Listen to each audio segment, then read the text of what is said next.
Welcome to this episode of the $1 Million Mastermind. I'm Larry Weidel, and before we get started, if you want to know exactly how to win again and again, go to weidelonwinning.com/webinar now to watch something I've put together for you. Now let's get going into this episode of $1 Million Mastermind. I'm here talking with Glenn Hopper. Hey, Glenn. Hey, Larry, thanks for having me. Yeah, where are you today, Glenn? I'm in Nashville, Tennessee. Nashville, Tennessee, downtown. No, I'm actually kind of out in the suburbs, but yeah, downtown is booming right now. I'm a little too much of a homebody to be rolling around with all the bachelorette parties and tourists down there. And Glenn has quite a resume. Right now, he is Chief Financial Officer at Sandline, which is an e-discovery and document management service provider. And he's the author of Deep Finance, Corporate Finance in the Information Age, and showing how you can embrace tech innovations that are shaping our world, where you use it or not. And you might as, things that you might as well get a little bit familiar with and start using at least a little bit. And he's going to make that simple for us. But he comes from a background, he's a former United States Navy journalist, public affairs specialist. He's worked for the Naval Technical Training Center. Was it Corey Station? Was it called? Yes, down in Pensacola, Florida. Down in Pensacola. His naval commendations are Military Outstanding Volunteer Service Medal, Good Conduct Medal, Meritorious Unit Commendation, Navy Pistol Rifle Marksmanship Medal. He's on the Forbes. In January of this year, he was, I guess, nominated or honored. The Forbes Financial Council. Is that an award or is that a membership? What is that? Yeah, it's a membership where we there's a community of finance professionals, and it's an invitation only, and you get into the Forbes network, and you publish monthly through Forbes. So it's a good venue to let you sort of share your thought leadership with the community. Yeah, and pick up ideas and contacts and friends and things like that. So absolutely. Wow, what a great start to your career. And I know you are really excited now about what's in front of you and your opportunities to get this kind of information out. You obviously love helping people, and are, from a journalistic standpoint, you're a student. And when you learn things, you find out stuff, you like to get the truth out, because there's so much disinformation and misinformation out there. And so it's going to be fun talking today. How did you get going in that direction early on? What do you think made the difference? I think the foundation of a military background gave me some real direction. I was in for 5 years, but that 5 years was transformative in my life. It helped me hone my discipline and a direction. And when I started early in my career, I thought it was going to be journalism, and I thought it would stay journalism after the military. But I quickly learned when I left the military and I went into the private sector, I went to business school and then translated the journalism more into a marketing role. And in marketing, I was using the skills from the Navy, but I was also, that focus served me better. And when I was in marketing, I started to pick up the finance skill set, and I sort of became the de facto numbers guy for the marketing group. And then from there, I got poached by the chief operating officer of that company, and I became the finance guy for the operations group. And then that sort of kicked off my finance career. But I think that the military background gives you a foundation, but also a journalism background gives you a foundation, because so much, you could be the best engineer in the world. You could be the best philosopher in the world, whatever venue you go down. If you can't communicate your ideas, then it's kind of pointless. So having that fundamental communication basis, I think, would serve whatever direction my career would have gone in from there. And you joined the military. Which branch were you in? Navy. You were in the Navy. And where'd you grow up? So grew up in Memphis, but my dad was a lawyer in the Navy, and we were stationed in DC. We were stationed in Naples, Italy for a while, moved around a little bit. And then, but Memphis is my hometown, Memphis, Tennessee. My father was Air Force. We spent 3 years in high school when I was over in Italy, and we used to play Naples. Unfortunately, Naples high school was 8 times bigger, and so Naples would always beat our brains out, except for one basketball game. We beat their butts, and I scored on. I remember now. I can remember being on the free throw line. We needed this thing to beat them 80-79 if I made it, and for once in my life, I came through. Like Michael Jordan winning the national championship when he was at college, and you remember those things forever. But Naples, I love Naples. I've been back down there, beautiful place. And being overseas gives you a different viewpoint, doesn't it? It is transformative to have those exposures, especially early in your life.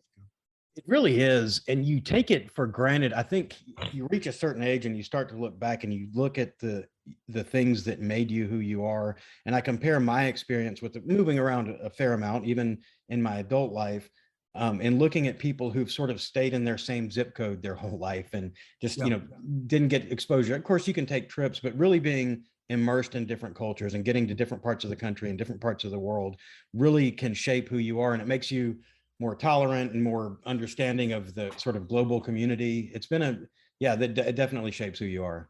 And the thing is, I mean, one thing that people are listening to this who might, a thought they might think about, if you've been someone who's grown up because of your circumstances and pretty much been in one area, one spot, it's not like it was in the past.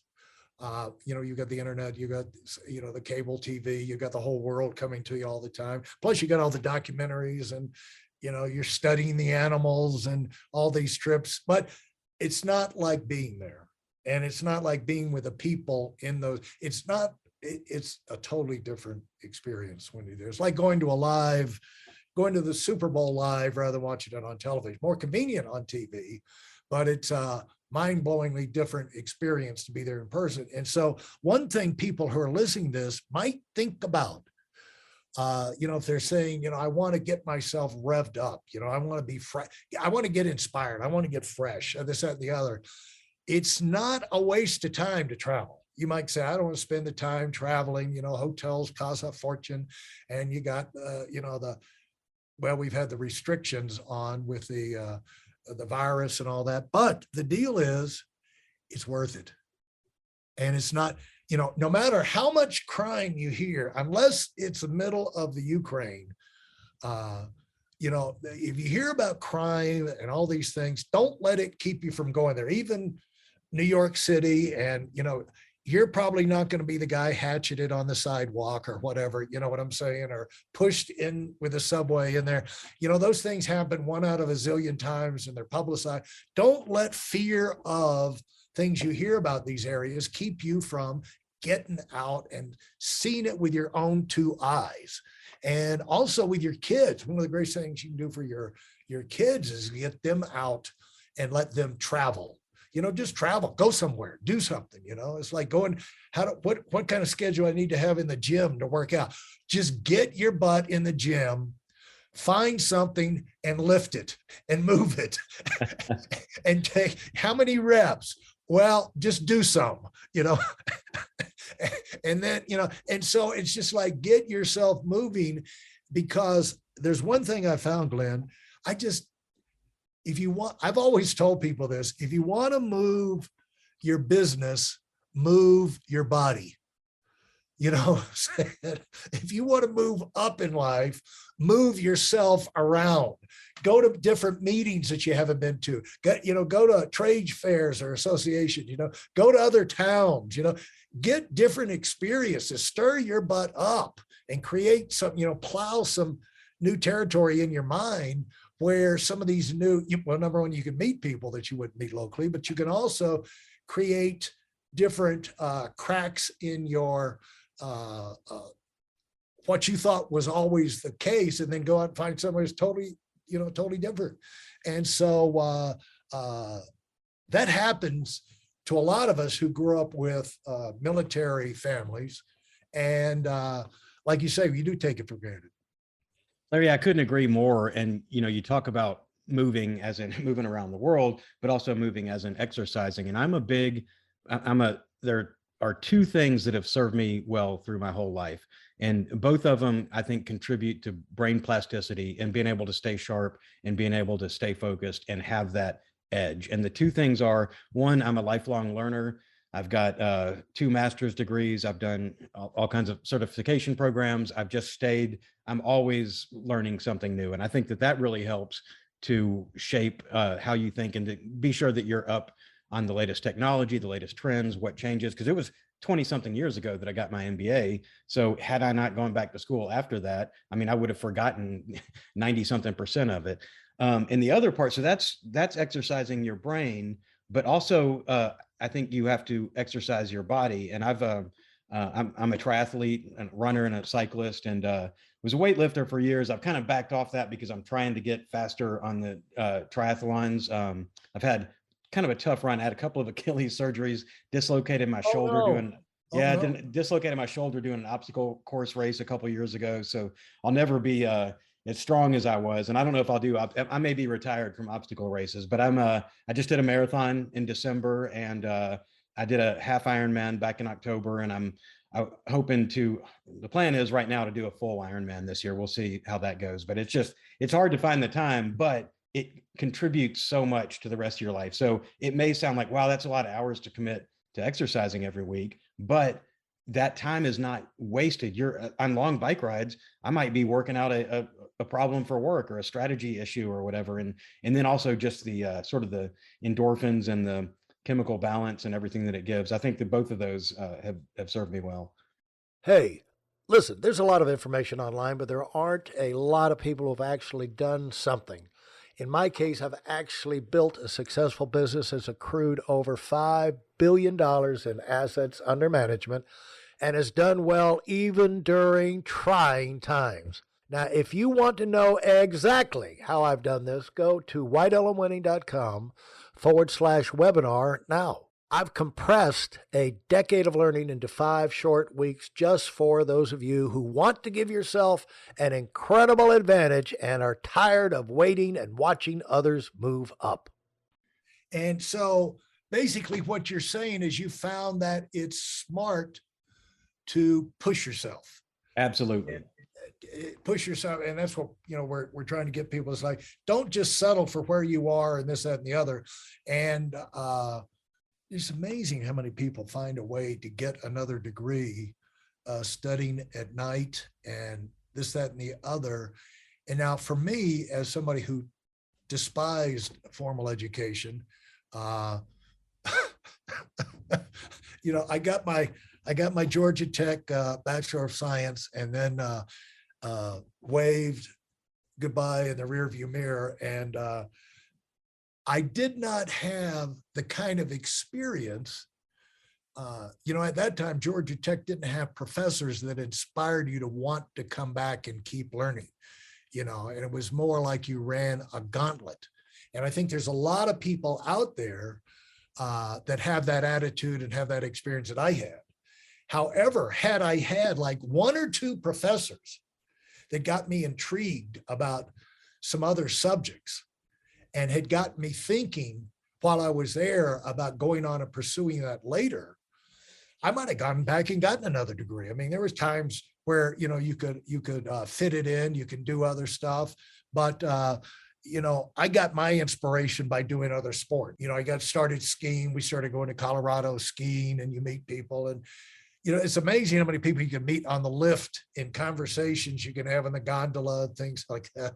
Or I did show jumping for 16 years with over fences, riding against Olympic riders towards the end. And it doesn't have to be going to school, but those are totally out of my comfort zone, totally a stretch, riding, keeping 3 to 4 horses trained and fit for competition every day took a lot of time. But you find out, thank goodness for the cell phones came in, and you could be productive going and coming in transit. Whenever there's a lull, you can be productive and you can make things work, but there's just no advantage going to happen to you if you go like, I play golf, I'm going to play golf with the same four guys. We have our foursome. I was talking to a guy yesterday on here, and he said, I did that for a while. And it's like, I just don't want to do this anymore. I've already got bored. It's like the old folks home, and anything can be like the old folks home when it gets stale. Exactly. And if you're in a stale situation and you let yourself stay there, it's your fault. Isn't that right? Yeah. And it's just, you get complacent, and when you get complacent, you get lazy, and it becomes, you do what you can do, and you've worn these grooves, you've worn these ruts, and rather than push yourself, you just say, you know what, I did my 8 to 5 job. I'm going to get off work. I'm going to have a drink. I'm going to watch TV and, for 4 hours and go to bed. And that's the end of my day.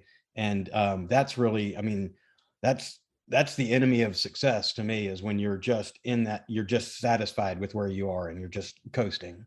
And so how old were you when you started with the Navy? I was late going into the Navy. So I'd already been I guess I was 23. Wow. Yeah. You were the old guy. Yeah, I was. What caused you? Well, you'd gone to school, right? You went to. So I went to undergrad at University of Memphis. Okay. Your family had the military background. You had that exposure. And so did you have journalism as a priority for you? Because a lot of people don't realize that you can have different specialties inside the military. Not everybody's Exactly. Not everybody's a soldier or a sailor, And so talk about how, because I guess maybe because you grew up with your father in the Navy, you were aware that you could go into the Navy, but still have that specialty and get involved in that while you were in the Navy, rather than waiting till you got out. Right. So my grandfather was a pilot in the Navy. I had 2 uncles in the Navy. One was an electrician, and I can't remember what the other one did. My dad was a lawyer in the Navy, and I wasn't really planning on going, but after banging around in school for a few years and not really knowing what I wanted to do, I got married, and I felt like, okay, it's time to get some direction in my life. So I just saw the Navy as an opportunity, but I knew I didn't want to just go in and just roll the dice and see where I got assigned. So like you said, you take the aptitude test or whatever to get in, and based on your score, they open up certain jobs to you. And journalism was one of the jobs that they had. And as soon as I heard that, I was an aspiring fiction writer back then, and I thought, well, fiction writing isn't paying the bills. So this would be a great career path. And everybody that I talked to initially before going into the Navy about being a journalist, they wanted experience, and I didn't have experience. So the military would give it to me. So I got the opportunity to serve my country and also get that experience. And so how did that serve you? How did the experience serve you when you came out? And then also, while you were in the military, in the Navy, you took it serious. And how did that, you got the commendations and the recognition, and how did that benefit you in terms of you getting more bang for the buck from those 5 years? Yeah. So many, there's 2 ways to go do the military. One is you treat it as if it's a prison sentence. And I encountered a couple of people who did that, where they're just basically counting the days till they're out. They just want to do their obligation and get out. And then there are people who come in, for the patriotic reasons and want to serve their country and do all that. But even if you come in as a patriot, you can still go one of 2 paths. You can just do the bare minimum and you'll be fine. You can fly under the radar. But there are so many opportunities for advancement in the military and for benefits and perks. So one of the things that I was stationed at in Pensacola, shore duty, and I could use the GI Bill and Navy tuition assistance to pay for school while I was in. So while I was on shore duty, that's when I got my master's in business administration, and just doing that part-time. And the Navy gives you time, to work out every day. So you stay in great shape. They build in time to do training and then to follow your own goals. And you're at the same time, you're very focused on your mission. So, and then there's constantly every day, there's something going on where sailors are going to volunteer at Habitat for Humanity or do whatever they're doing. And I think as a journalist, because the kinds of things you write about when you're a military journalist are more these feature stories. So I'm learning about all these programs and Special Olympics and everything that's going on. And I would go do a story on it, and then I would get interested in it. And then next thing I know, I would write the story one week, and the next week I'd be out there volunteering with them. So it was a great opportunity that I've surely maximized to the fullest extent. And so just, how did you say that you can approach it two ways, as a prison sentence or what?